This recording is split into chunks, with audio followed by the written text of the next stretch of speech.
La mañana del 28 de junio de 1914 no parece a simple vista el inicio del apocalipsis. El sol se levanta sobre Sarajevo con una intensidad que promete un calor sofocante, iluminando los minaretes de las mezquitas y las agujas de las iglesias católicas y ortodoxas que conviven en este valle, un mosaico de fe y resentimiento incrustado en el corazón de los Balcanes.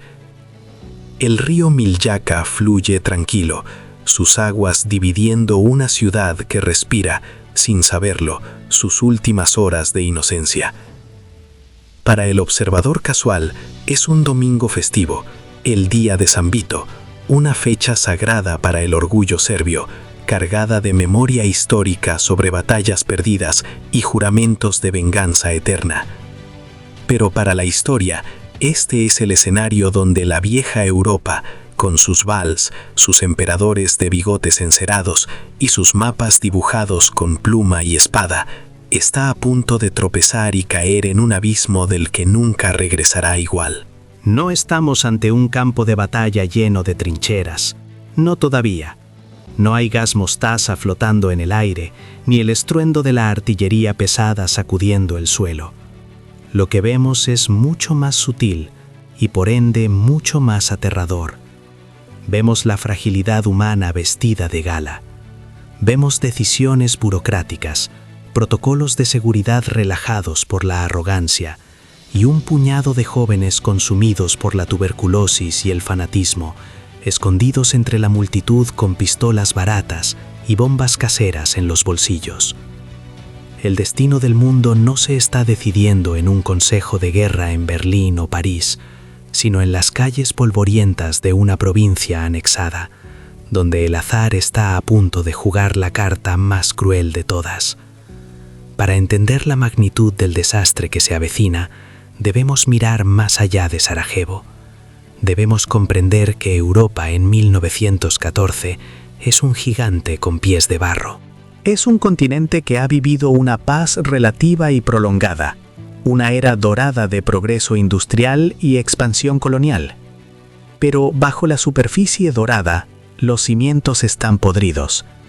Las grandes potencias, el Imperio Alemán, el Imperio Austrohúngaro, el Imperio Ruso, Francia y Gran Bretaña, se han atado unas a otras con una red compleja y asfixiante de alianzas secretas y tratados de defensa mutua. Es un mecanismo de relojería diseñado para mantener el equilibrio, pero que en realidad garantiza que, si una sola pieza falla, toda la maquinaria colapsará, arrastrando a millones a la muerte. Es un sistema donde la movilización de un ejército obliga al vecino a movilizar el suyo, una reacción en cadena automática que quita el control de las manos de los diplomáticos y se lo entrega a los horarios de los trenes militares. En el centro de esta tormenta perfecta se encuentra el Imperio Austrohúngaro, una entidad vasta y antigua, un conglomerado de nacionalidades, lenguas y religiones mantenidas unidas por la lealtad a una dinastía, los Habsburgo, que gobierna desde Viena. Pero el imperio está enfermo. Los vientos del nacionalismo soplan fuerte, y en ningún lugar soplan con más furia que en Bosnia, territorio que el imperio anexó formalmente apenas unos años antes, provocando la ira de la vecina Serbia y de su poderoso protector, Rusia. Los jóvenes serbios de Bosnia sueñan con la libertad, con la unión de todos los eslavos del sur, y ven en Austria-Hungría la prisión de sus pueblos. Para ellos, la visita del archiduque Francisco Fernando, heredero al trono imperial, en el día sagrado de San Vito, no es una visita de Estado. Es una provocación imperdonable, un insulto que debe ser lavado con sangre. Y aquí entra en escena nuestro protagonista involuntario. El archiduque Francisco Fernando no es un hombre carismático. Es severo, corpulento, de temperamento difícil y profundamente conservador. Sin embargo, paradójicamente, es quizás la única esperanza de supervivencia del imperio. Francisco Fernando tiene planes de reforma, quiere dar más autonomía a los eslavos dentro del imperio para contrarrestar el nacionalismo radical. Si él sube al trono, podría desactivar la bomba de tiempo de los Balcanes. Pero la ironía, esa compañera constante de la historia, dicta que los mismos nacionalistas que dicen luchar por la libertad de los eslavos ven en sus reformas un peligro mayor que la opresión. Si el archiduque hace la vida más llevadera dentro del imperio, el sueño de una gran Serbia independiente se desvanecería. Por lo tanto, el reformista debe morir. Pero hay un lado humano en este hombre de estado rígido que a menudo se pasa por alto, un detalle que sellará su destino. Francisco Fernando ama profundamente a su esposa, Sofía Chotek. Su matrimonio fue un escándalo en la corte de Viena porque ella no pertenecía a una de las familias reinantes de Europa. El viejo emperador Francisco José solo permitió la boda bajo la condición de que fuera un matrimonio morganático. Sofía nunca sería emperatriz y sus hijos nunca heredarían el trono. En Viena, Sofía es tratada con frialdad, relegada en el protocolo, humillada en las cenas oficiales, obligada a caminar pasos detrás de su esposo. Pero en Sarajevo, lejos de la rígida etiqueta de la capital, en una visita militar como inspector general del ejército, el protocolo es diferente. Aquí, Francisco Fernando puede tener a su esposa a su lado, sentada junto a él en el coche, recibiendo los honores que merece. Es por amor, por el deseo de ver a su esposa honrada y respetada, que el archiduque ignora las advertencias de seguridad. Es por amor que decide realizar este viaje peligroso. El amor, no el odio, es el primer eslabón de esta cadena de fatalidades. La seguridad es una pesadilla, o mejor dicho, es una ilusión. A pesar de los rumores de asesinato, a pesar de que la ciudad es un nido de conspiradores, las medidas de protección son ridículas. Solo hay un puñado de policías locales en la ruta. No hay soldados alineados en las aceras para mantener a la multitud a distancia, porque el gobernador militar, el general Potiorek, no quiere ofender a la población local con una presencia militar excesiva, y sobre todo porque los soldados no tienen sus uniformes de gala listos después de las maniobras en las montañas. El archiduque viajará en un coche descapotable, un Grafi Stift de lujo, con la capota bajada para que la gente pueda verlo bien. Es un blanco perfecto, moviéndose lentamente a través de un mar de rostros desconocidos. Entre esos rostros, dispersos a lo largo del muelle Apel, la avenida que corre paralela al río, hay 7 conspiradores. Son casi niños. Gavrilo Princip tiene 19 años. Neveljko Chabrinović, también 19. Son miembros de la Joven Bosnia, un grupo estudiantil radical, pero han sido armados y entrenados por la Mano Negra, una organización secreta dentro del ejército serbio, liderada por el temible coronel Dragutin Dimitrijević, conocido como Apis. Estos jóvenes no son asesinos profesionales, son estudiantes idealistas, pobres, muchos de ellos enfermos de tuberculosis, una sentencia de muerte en aquella época que les quita el miedo a morir por una causa. Tienen pistolas, bombas y cápsulas de cianuro para suicidarse después del acto. Están nerviosos, sudan bajo el sol de la mañana, mezclándose con los campesinos y los ciudadanos curiosos que han salido a ver el espectáculo imperial. La comitiva real llega a la estación de tren de Sarajevo poco antes de las 10 de la mañana. La atmósfera es de celebración oficial, pero hay una tensión eléctrica en el aire. Francisco Fernando viste su uniforme de general de caballería, túnica verde, pantalones negros con franjas rojas y un sombrero con plumas de avestruz verdes. Sofía luce elegante en un vestido blanco de seda y un sombrero de ala ancha con velo. Suben al coche descapotable. El destino ha puesto las piezas en el tablero. El motor ruge. La comitiva comienza su avance hacia el ayuntamiento. En este momento, Europa todavía está en paz. En este momento, millones de hombres que morirán en el barro de Francia y Polonia todavía están trabajando en sus campos, abrazando a sus hijos, bebiendo café en las plazas. Nadie sabe que el reloj ha comenzado la cuenta regresiva final. El primer conspirador que ve pasar el coche, Muhammad Mehmed Basic, se congela. El miedo lo paraliza y deja pasar el vehículo sin actuar. Es el primer fallo humano del día. Pero más adelante, junto al río, espera Nedeljko Chabrinović. Él no duda. Cuando el coche del archiduque se acerca, Chabrinović saca una bomba de su bolsillo. Golpea el detonador contra un poste de luz para activarla y la lanza. El sonido del detonador alerta al conductor del archiduque, quien, instintivamente o por pura suerte, pisa el acelerador. La bomba vuela por el aire, un objeto oscuro contra el cielo azul. No cae dentro del habitáculo donde están Francisco y Sofía. Rebota en la capota plegada en la parte trasera del coche y cae a la calle, explotando debajo del vehículo que venía detrás. El estruendo sacude la ciudad. La explosión hiere a varios oficiales en el coche siguiente y a espectadores en la multitud. El caos estalla. Francisco Fernando, mostrando una calma glacial propia de su rango, ordena detener su coche para ver qué ha sucedido. Hay gritos, humo, confusión. Gabrinovich, cumpliendo su pacto con la muerte, se traga su píldora de cianuro y se lanza al río Milyaca para asegurarse de no ser capturado vivo. Pero el destino tiene un sentido del humor macabro hoy. El cianuro está viejo y solo le provoca vómitos violentos. Y el río, en pleno verano seco, tiene apenas unos centímetros de profundidad. Gabrinovich cae sobre el lecho de lodo y piedras y es capturado inmediatamente por la multitud enfurecida y la policía. El intento ha fallado. El archiduque está vivo. Sofía está ilesa, aunque aterrorizada.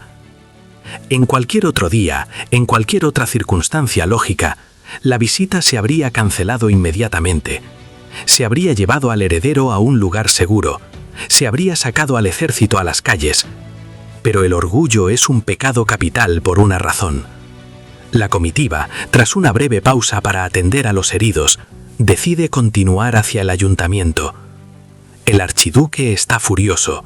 Su bienvenida ha sido un atentado. Al llegar al ayuntamiento, el alcalde de Sarajevo, que no se ha enterado bien de lo ocurrido o está demasiado nervioso para improvisar, comienza a leer su discurso de bienvenida preparado, hablando de la lealtad y el amor del pueblo de Sarajevo hacia el trono. Francisco Fernando, rojo de ira, lo interrumpe bruscamente.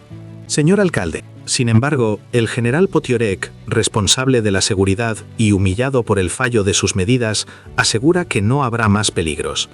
Dice una frase que resonará en la historia por su ceguera. ¿Cree usted que Sarajevo está llena de asesinos? Finalmente, se toma una decisión impulsiva, noble y fatal. Francisco Fernando quiere ir al hospital a visitar a los oficiales heridos por la bomba de Gabrinovich. No quiere esconderse, quiere mostrar su solidaridad con sus hombres. Sofía insiste en ir con él. No te dejaré solo hoy, le dice. Esta decisión sella su destino. Para ir al hospital, la ruta debe cambiarse. En lugar de girar hacia el centro de la ciudad, los coches deben seguir recto por el muelle Apple, alejándose de las calles estrechas y concurridas, para salir rápidamente de la zona de peligro. Es un plan sensato. Es la única decisión lógica de la mañana. Pero aquí ocurre el error más trivial, el fallo de comunicación más costoso de la historia de la humanidad. Nadie, absolutamente nadie, informa a los conductores checos de los vehículos sobre el cambio de ruta. El caos del atentado, la tensión en el ayuntamiento, la barrera del idioma, por alguna razón, la orden no llega a quien tiene el volante en sus manos. Mientras tanto, el resto de los conspiradores se ha dispersado, desmoralizados por el fracaso de Gabrinovich. Creen que la oportunidad se ha esfumado. Gavrilo Princip, el joven serbobosnio de mirada intensa y cuerpo frágil, vaga por las calles, frustrado. Se detiene frente a una tienda de delicatessen llamada Moritz Schiller, en la esquina de la calle Francisco José y el muelle Apple. Quizás entra a comprar algo de comer. Quizás solo se queda allí, rumiando su fracaso, observando el flujo de la gente, pensando que la revolución tendrá que esperar otro día. No sabe que el universo está conspirando para traerle a su víctima directamente a sus pies. La comitiva real sale del ayuntamiento. El sol está en su cenit. El calor es aplastante. Los coches avanzan de nuevo por el muelle. La multitud se ha diluido un poco, pero sigue habiendo gente. El primer coche de la caravana, siguiendo la ruta original y no la nueva, gira a la derecha en la calle Francisco José. El coche del archiduque, el Graf y Stift descapotable, sigue al primero y también gira a la derecha, adentrándose en la calle estrecha, justo donde está parado Gavrilo Princip. En ese preciso instante, el general Potiorek, que viaja en el mismo coche con la pareja real, se da cuenta del error. ¡Alto!, grita al conductor. ¡Vamos por el camino equivocado! ¡Tenemos que seguir recto! El conductor, confundido, frena en seco. El coche se detiene. Para cambiar de marcha y retroceder, el vehículo queda estático, vulnerable, a menos de 2 metros de donde Gavrilo Princip está parado. El asesino levanta la vista y no puede creer lo que ven sus ojos. Ahí, frente a él, tan cerca que podría tocarlo, está el archiduque Francisco Fernando, el símbolo de la opresión, el hombre que creía inalcanzable. Y junto a él, la mujer de blanco. El tiempo parece detenerse. El ruido de la calle se desvanece. No hay guardias de seguridad bloqueando su camino. No hay policías interceptándolo. Solo hay un coche detenido, un blanco inmóvil bajo el sol del mediodía, y un joven con una pistola Browning modelo 1910 en el bolsillo de su abrigo. Princip no piensa. No hay tiempo para planes ni estrategias. Es el instinto puro. La adrenalina del fanático que ve abrirse las puertas del destino. Da un paso adelante. Saca la pistola. No apunta con precisión militar. Dispara casi a ciegas, movido por una fuerza que lo supera. El primer disparo suena seco, pequeño en la inmensidad de la ciudad. La bala atraviesa la puerta del coche y se clava en el abdomen de Sofía. Ella se pliega sobre sí misma, un gesto que al principio parece de miedo, pero es de agonía. El archiduque ve a su esposa herida y se gira hacia ella, gritando, tratando de protegerla. En ese movimiento expone su cuello. Princip dispara por segunda vez. La bala alcanza a Francisco Fernando en la vena yugular. Un chorro de sangre oscura brota inmediatamente, manchando el inmaculado uniforme verde. El coche finalmente logra dar marcha atrás y acelera, alejándose de la esquina maldita. Pero ya es tarde. En el asiento trasero, la tragedia humana se despliega con una intimidad desgarradora. El general Potiorek piensa que están ilesos, que las balas no han dado en el blanco, pero entonces ve la sangre. Francisco Fernando, sintiendo que la vida se le escapa, ignora su propia herida mortal y solo tiene ojos para su esposa. La sostiene mientras ella se desvanece. Sofía, Sofía, no te mueras. Vive por nuestros hijos. Le suplica con una voz que se ahoga en su propia sangre. Es el lamento de un esposo, no de un príncipe. Sofía pierde el conocimiento.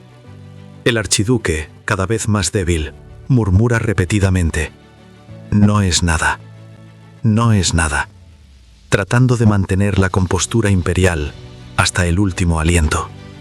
Sus palabras se vuelven cada vez más tenues, hasta que el silencio lo envuelve todo.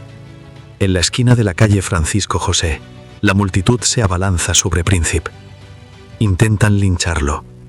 La policía interviene a duras penas, arrebatándole el arma y el cianuro, que, al igual que con Kabrinovich, no logra matarlo. El joven es arrastrado, golpeado, ensangrentado. Pero en su mente, la misión está cumplida. No sabe, no puede saber, que esos 2 disparos no solo han matado a una pareja real, han matado el siglo XIX. Han herido de muerte a 4 imperios. Han firmado la sentencia de muerte de 16 millones de personas. En ese momento, mientras lo arrastran hacia la cárcel, los telégrafos de Europa comienzan a zumbar. Las noticias vuelan hacia Viena, Berlín, San Petersburgo, París y Londres. Los diplomáticos interrumpen sus almuerzos de domingo. Los generales desempolvan sus mapas. El mecanismo de las alianzas, oxidado pero letal, comienza a girar sus engranajes. Austria-Hungría no puede dejar pasar este crimen sin castigo. El honor del imperio exige una respuesta firme contra Serbia. Alemania, ligada a Austria por un cheque en blanco de apoyo incondicional, insta a Viena a actuar rápido y con dureza. Rusia, protectora de los eslavos y de Serbia, advierte que no tolerará una humillación a su pequeño aliado. Francia, aliada de Rusia, observa con horror, pero confirma que cumplirá sus tratados. Gran Bretaña duda, tratando de mediar, pero sintiendo la presión de sus compromisos con Francia. Es una partida de póker donde todos creen que el otro se echará atrás en el último momento. Todos piensan que será una crisis diplomática más, como las anteriores en Marruecos o los Balcanes, que se resolverá con conferencias y firmas. Nadie cree realmente que la guerra total sea posible. La civilización es demasiado avanzada, el comercio demasiado interconectado, el costo demasiado alto. Se dicen a sí mismos que la razón prevalecerá, pero la razón ha abandonado Europa. El miedo y el orgullo han tomado el timón.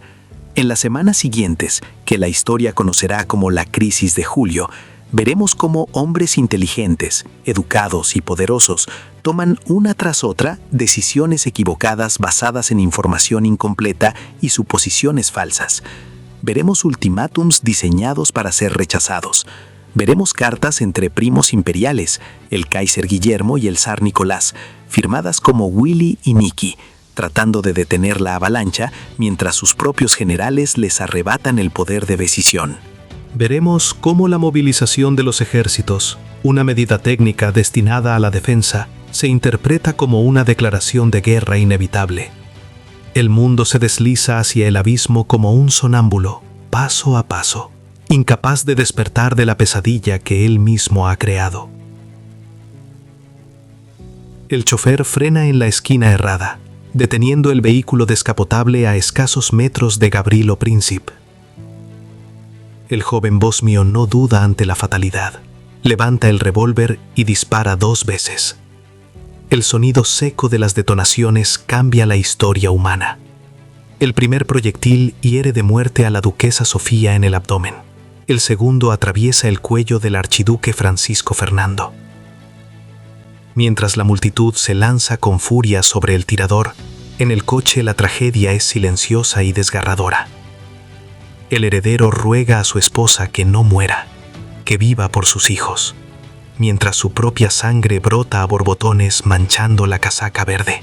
Lejos de allí, los telégrafos comienzan a dictar sentencias irrevocables. Viena acusa a Belgrado, Berlín respalda ciegamente a su aliado y Rusia moviliza a sus inmensos ejércitos. El sistema de alianzas, esa compleja red de seguridad diplomática, se convierte en una trampa mortal que arrastra a todas las potencias al abismo. No hay vuelta atrás. La diplomacia falla y cede paso a la artillería pesada. La vieja Europa, arrogante y culta, se suicida por un incidente que pudo evitarse. Aquel domingo de verano marcó el fin de la inocencia y el inicio de la carnicería mecanizada. Una sola bala bastó para incendiar el mundo entero.